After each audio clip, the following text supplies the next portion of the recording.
Hello, welcome to Lil's Vintage World, welcome to a new video. It has been a little while since I last uploaded a video and I'm sure you're wondering why, and quite simply, life. So I didn't quite finish Tudor Timber the way that I wanted to. I missed out on 2 videos and then I decided to take the rest of the year off filming, and then right at the beginning of January I was just out of a loop of filming and it's quite difficult to get back into a loops, but hopefully I will start to bring out some videos now, but I'm not promising anything. Anyway, so I thought what better way to come back than to share with you my favourite books of 2023. I was trying to work out which video to come back on and that just seemed like the best. I do, before I want to kind of get into the video, I do quickly want to say thank you to a few people. So I had 2 people on YouTube commented on videos. I had one person on Instagram, one person on Goodreads that was just asking me if I'm okay and that they missed my videos, and honestly that meant the world. Had I not had those comments, I'm not 100% sure if I would have come back or not, but yeah, those comments really did mean a lot, so thank you for reaching out. Because one in particular, I remember my first one that I was having a really low day and I read that and it just perked me right up. So thank you very much to those people. You know who you are, who sent comments asking me how I am and if I'm coming back. Here I am, here's my videos back on my channel. So let's talk about my favourite books of 2023. So in total, I read about 70 books.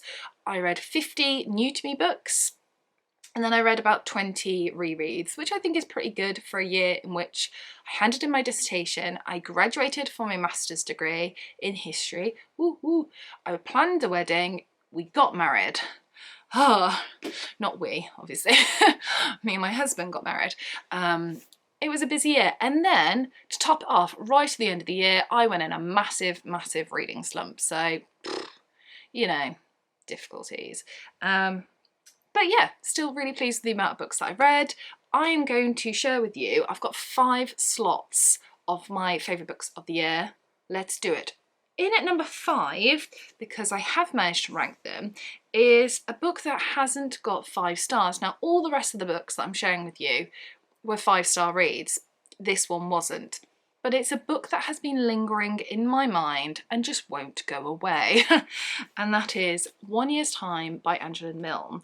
This book I received from the British Library. This is part of the British Library Women Writers series, so thank you again to the British Library for kindly bringing this book into my life. It won't go away.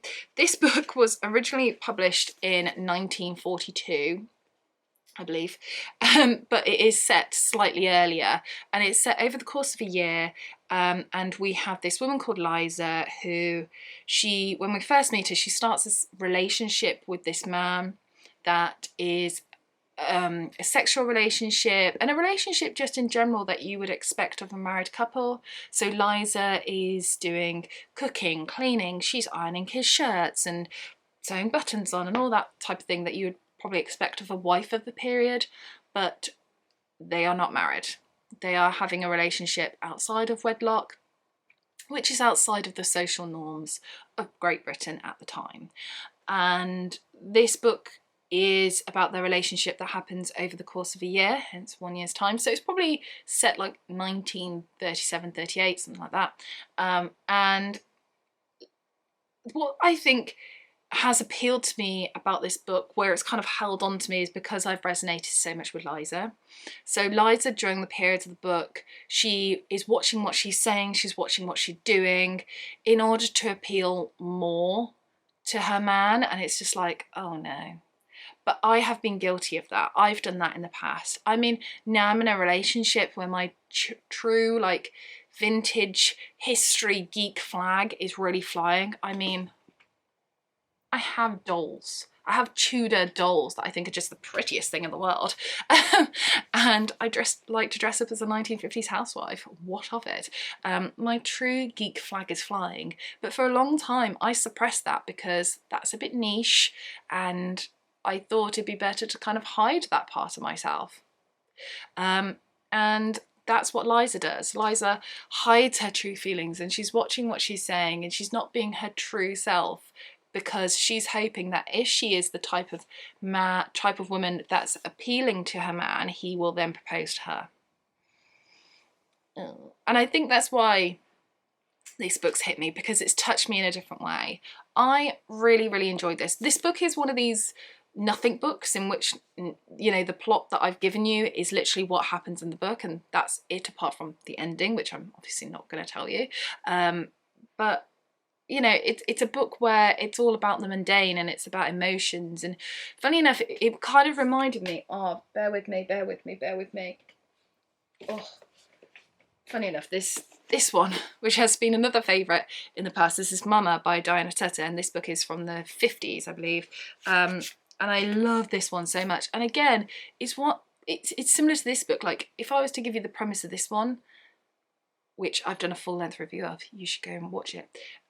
It's pretty much the same. Like, the plot of the book is literally all that happens in the book, apart from the ending, and the rest is just the writing and the emotions and just enjoying the ride, so to speak. This book has this kind of real gentle yet very firm grip on me, and it just kind of won't let go. But I just loved it, and if you haven't read it, you should, because it's wonderful. In at number 4, I am completely cheating, and I don't care because this is a series that I can't split up. So this is the Model Girl series. This is Sara Gay, Model Girl. They're from 1961, as these are beautiful vintage books that, again, I've done a whole video of, but I'll show you each book one by one. So this is the first one, Sara Gay, Model Girl by Janie Scott. Janie Scott is a pen name. Look how beautiful the covers are.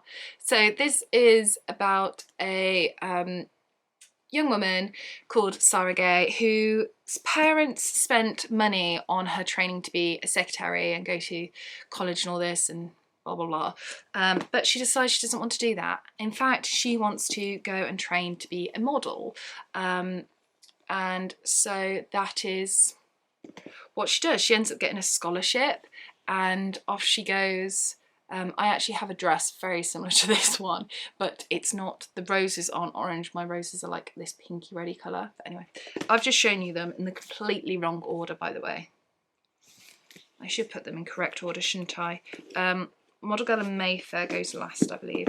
Yeah, 1, 2, 3, 4. It even says it there. Yeah, she trains to be a model. She goes to London, trains to be a model, and that is the first book. And then the second, third, and fourth are her jobs that she has as a model, doing various different things. These were, I suppose, the YA of the day, of the very early 1960s. So if you were born like the late 1930s, very early 1940s, you know, these are the types of books that you, I suppose, could expect to pick up. I love them. I love them because they don't take themselves seriously. I love them because they're involved in fashion, and I love fashion. But I love them because I find reading hard.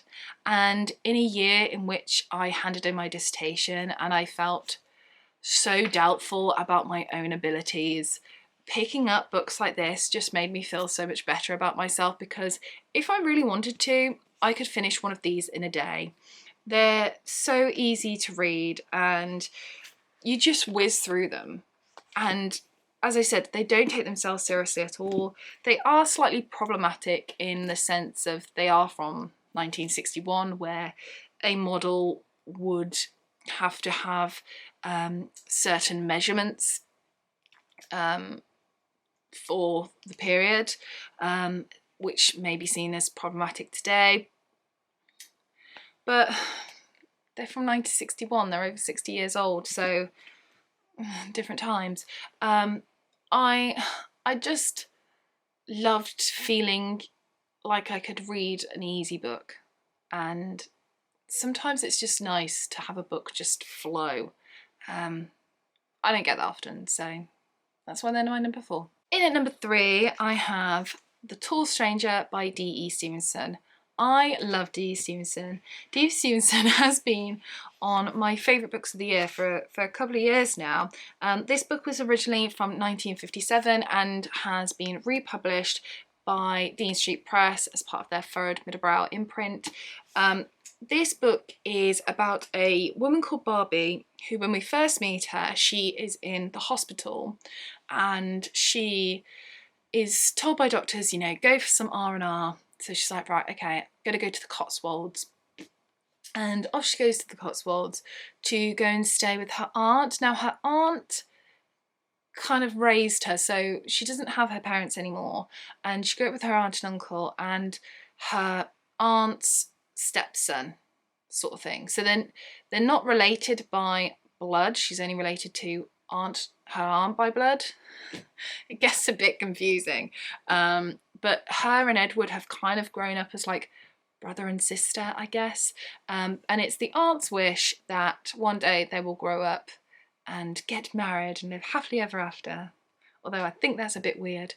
But then there is this event that takes place and there she meets a tall stranger. So who will she marry? Will she marry her, whatever he is, cousin, brother, not related to but brought up with person who you kind of love to hate throughout the book, or the tall stranger? If any. Does she have to marry either of them? No, she doesn't. But it's 1957, so yeah. I love this book so much. I love Dean Stevenson so much. I mean, lots of D. Stevenson's books are set in Scotland, and I've never been to Scotland. It's on a place to visit list that, you know, I would love to go one day. But the Cotswolds is literally a stone's throw away from me, so I could really imagine the places that they were talking about, and the Cotswold Stone, trying to imagine the houses and the area. It was just lovely. Plus, this is similar to a past series that I read, which was The Fair Misfortune, which is, when I was reading it, I worked out quite early on what was going to happen with the ending, but that didn't take anything away. In fact, it kind of improved it for me, because I kind of thought I knew what was going to happen at the end, and I thought I can just sit back, relax, and just enjoy the ride. And that's what I did. I just really enjoyed the wonderful writing style that D.E. Stevenson has, and just being part of this world. And I loved Barbie. I thought Barbie was such a wonderful character. And her friend, is it Nell? I want to say Nell. That's the first person that we actually meet, because it's Nell's her like friend and flatmate. I want to say it's Nell. Yes, Nell Babington. There we go. Well remembered, Lil. Good job, me. But it's just wonderful. And if you're looking for such an easy, wonderful read that just makes you escape, ta-da! In number 2, I will say this was very, very difficult to split number 1 and number 2 up, because this one I had such an emotional connection with. Yeah, it was difficult to decide. There was a lot of back and forth, but I do like to do these ranking videos. So here we are. My number 2 is a book that I haven't actually spoken about on my channel yet. This is The Queen's Favourite by Laura Dowers. So, as I mentioned earlier on in this video, I finished filming my videos in September, and there are 2 videos that I didn't complete for Tudortember. One of them was a reading vlog of this book. I had started a reading vlog of it, but that's gone now, because I stopped vlogging. And essentially what happened in Tudortember was I was craving rereading The Lady Elizabeth by Alison Weir, and that's what I did. And I reread it, and I did enjoy it, but I didn't quite scratch that itch that I needed to be scratched. And I thought my scratch was just for Elizabeth. Turns out I wanted Robert Dudley as well. So I was looking through my books thinking, what could I pick up again? And then I was like, oh, no, nothing here. And then I went to my wish list and I was like, this book is about Robert Dudley. And I had put this on my wish list years ago. The book was originally published in 2014. It has recently been republished in this beautiful, beautiful edition. I'm really glad that I waited for this edition, because I think this edition is stunning.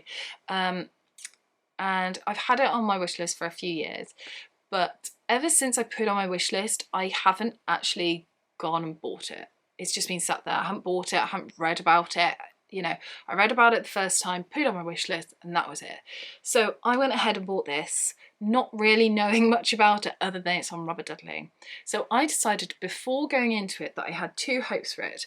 One, timeline. I wanted the timeline to be like starting when they were kids, not kids. Ugh.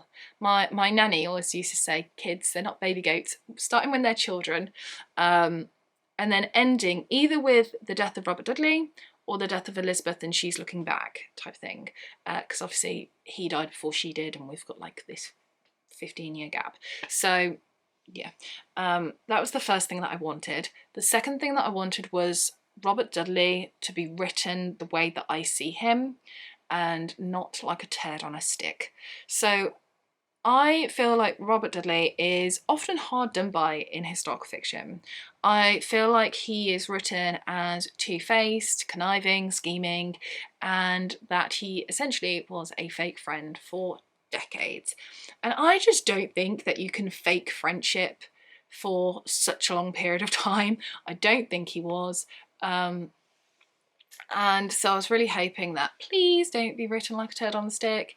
And luckily for me, he wasn't. So I got the timeline that I wanted. It starts in the schoolroom and then it ends with the death of Robert Dudley. And what did I love about this book? Well, there's a few things.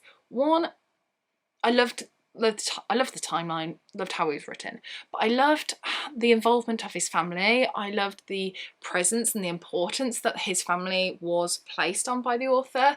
I mean, for instance, his sister, often in historical fiction, his sister gets a brief mention and that's it, off she goes.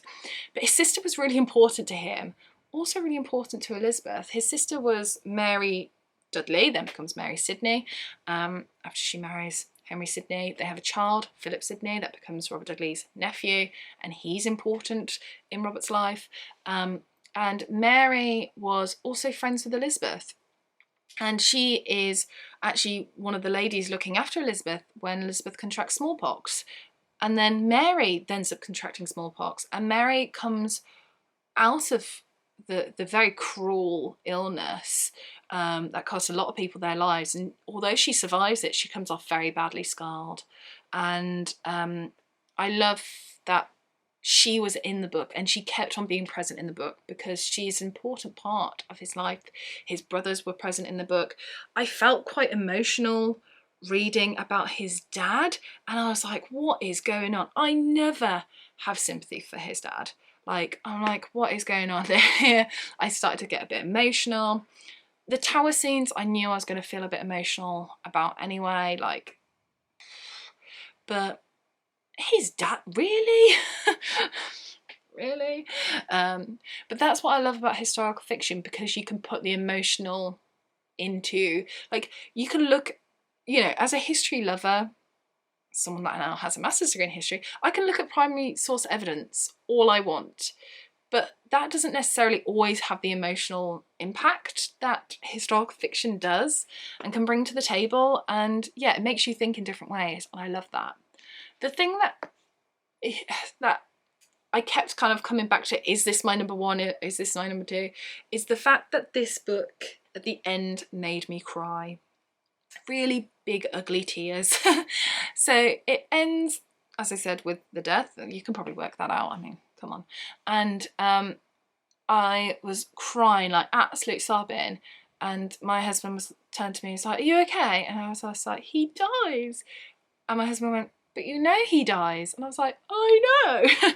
Which sounds so silly because I knew this was going to happen anyway, but it's because it's brought that emotion to the practicality. You know, the bits that we know about, the bits that I've read about for years and years and years, and you bring the emotional element to it, pulled on my heartstrings like no end. And for that, this book will forever hold a special place in my heart. It's one of my favourite historical fiction books of all time now, and I really think you should go and read it. So if you love historical fiction, read this. And maybe in a Tudor Timber in the future, I will actually do a reading vlog of this, because I'd love to read you some little sentences and snippets, and you can see me do an ugly cry again.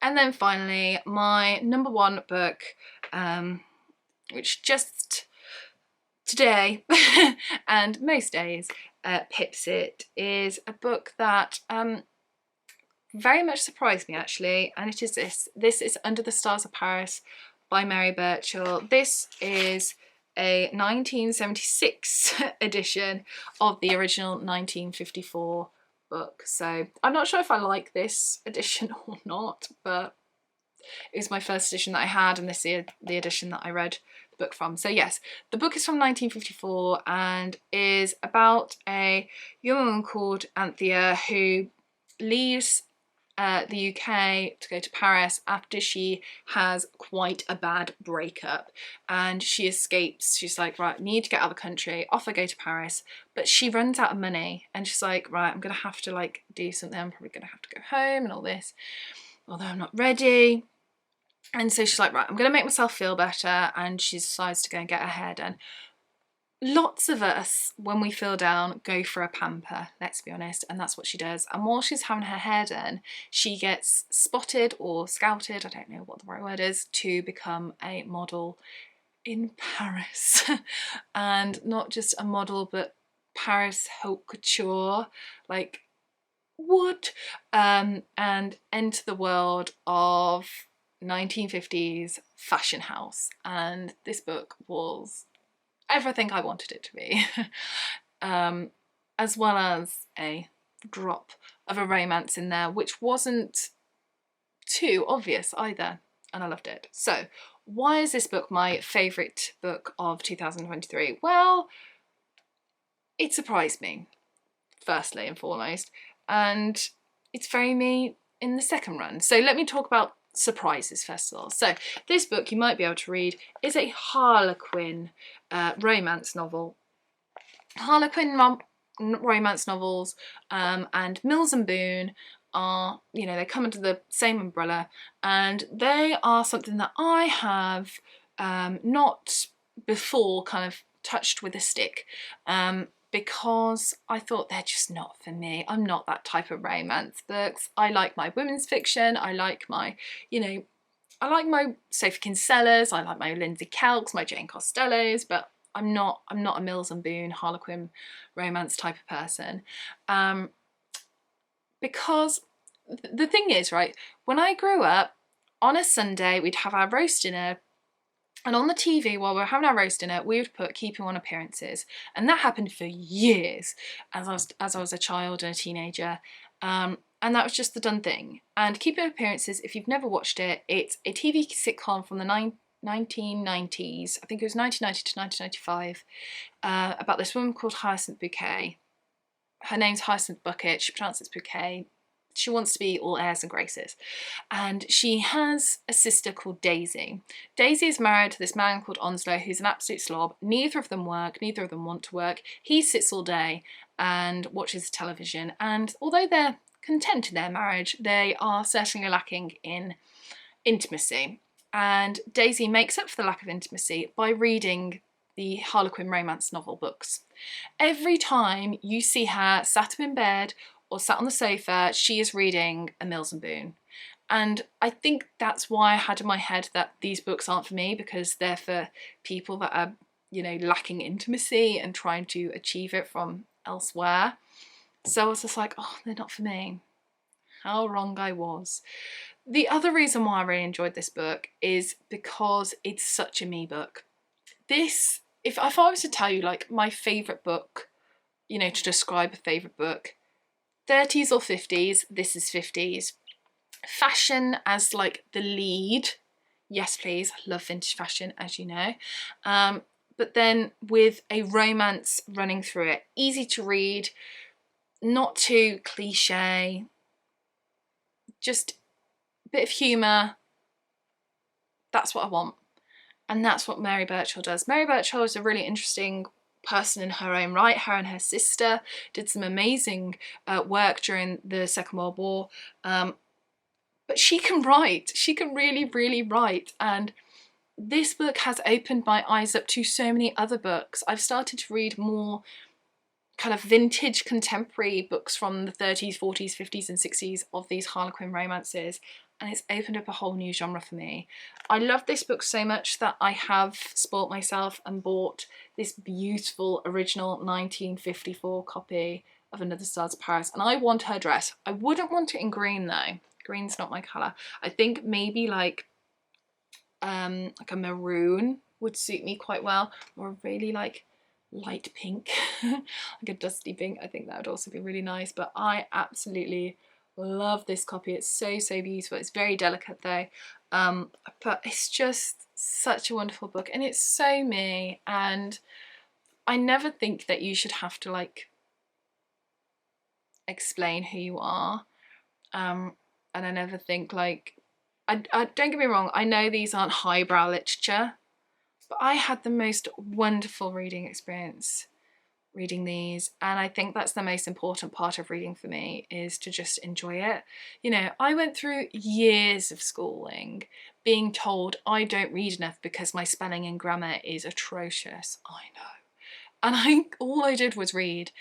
And, you know, as reading to try and get better and better myself in terms of spelling and grammar, to read to just enjoy is such a pleasure. And yeah, one, love them because opened my eyes up to a whole new genre sort of thing, but two, they're just such a me book. So yeah, this is now one of my favourite books of all time, sat up there with Miss Petricular Today, Designs by Jo. Just wonderful. So there we have it. Those are my favourite books of 2023. I would love to know in the comments which book out of the books that I read in 2023 that you knew I had read, which one you thought would be my favourite book of the year. I'm just intrigued. But I'd also like to know, what was your favourite books of 2023? Maybe you could do a little list for me in the comment section below, because I'm ever so nosy. And yeah, I'd just like to know. So thank you so much for watching this video. Take care, and hopefully I shall see you soon for another video. Thank you so much for watching. Bye.